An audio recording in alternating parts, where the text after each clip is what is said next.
Hello అండి.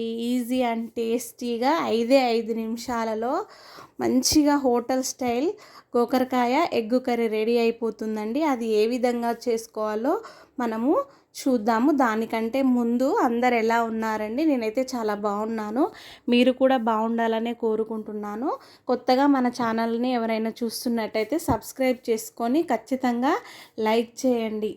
చూడండి, ముందుగా మంచిగా లేతగా ఉన్నటువంటి గోకరకాయలను తీసుకొని, వీటిని గోరుచిక్కుడు అని కూడా అంటారు, తీసుకొని మంచిగా కడిగి కొద్దిగా సాల్ట్ అనేది యాడ్ చేసుకొని ఒక 5 నిమిషాల పాటు ఉడికించుకోండి. ఉడికిన తర్వాత గోకరకాయలను పక్కన పెట్టుకోండి. తర్వాత ఒక పావు కేజీ పచ్చిమిర్చిని తీసుకొని ఇట్లా నీట్గా కడిగి ముక్కలుగా చేసుకొని ఒక మిక్సీ జార్లోకి తీసుకొని కొద్దిగా మిక్సీ పట్టుకోండి. చూసారా, ఈ విధంగా మిక్సీ పట్టి పక్కన పెట్టుకోవాలి. ఈ విధంగా పచ్చికారంతో అయితే చాలా బాగుంటుందండి. గోకరకాయ ఎగ్గు అనేది చాలా టేస్టీగా ఉంటుంది. ఒకసారి ట్రై చేయండి. చూడండి, అంతలోపు మన గోకరకాయలు ఉడికిపోయాయి, తీసి పక్కన పెట్టుకోవాలి. నెక్స్ట్ స్టవ్ ఆన్ చేసి దాని మీద కళాయి పెట్టుకొని, కళాయి హీట్ అయిన తర్వాత కర్రీకి సరిపడినంత ఆయిల్ అనేది యాడ్ చేసుకోండి. ఆయిల్ హీట్ అయిన తర్వాత మనము ఒక మీడియం సైజు ఉల్లిపాయను కట్ చేసి వేసుకొని గోల్డెన్ బ్రౌన్ కలర్ వచ్చే వరకు ఫ్రై చేసుకోవాలి. తర్వాత మనము కొద్దిగా ముందుగా ఉడకబెట్టి పెట్టుకున్నటువంటి మన గోకరకాయలను వేసుకొని మంచిగా కలిసేలాగా కలుపుకోండి. తర్వాత ఒక 2 నిమిషాల తర్వాత కొద్దిగా పసుపు యాడ్ చేసుకొని కలుపుకోవాలి.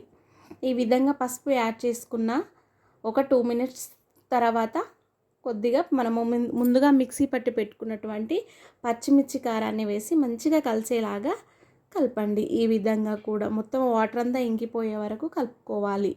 కలిపినాక కొద్దిగా అల్లం వెల్లుల్లి పేస్ట్ అనేది యాడ్ చేసుకొని పచ్చివాసన పోయే వరకు ఫ్రై చేసుకోండి. ఈ విధంగా తర్వాత ఒక 4 ఎగ్స్ని బ్రేక్ చేసి ఈ విధంగా ఒక గిన్నెలోకి తీసుకోండి. గిన్నెలోకి తీసుకున్న తర్వాత గోకరకాయ అనేది ఒక 70% కుక్ అయిపోయిన తర్వాత ఈ ఎగ్స్ని మనము వేసుకోవాలి. ఎగ్స్ని వేసుకున్న తర్వాత మీడియం ఫ్లేమ్లో ఒక 5 మినిట్స్ పాటు మూత పెట్టి అలా ఉంచుకోండి.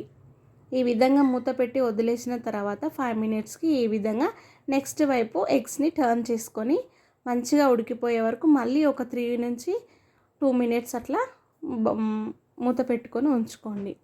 తర్వాత చూస్తే ఈ విధంగా చక్కగా కుక్ అయిపోయి ఉంటుందండి. అంతే అండి, ఎంతో టేస్టీ అండ్ ఈజీగా ఉండేటటువంటి గోకరకాయ ఎగ్ కర్రీ రెడీ. మీరు కూడా ట్రై చేసి ఎలా వచ్చిందో నాకు కామెంట్ చేయండి. దానికంటే ముందు మీరైతే ఎలా చేసుకుంటారో నాకు కామెంట్ రూపంలో తెలియచేయండి. Subscribe to my channel Raja Renu 2026.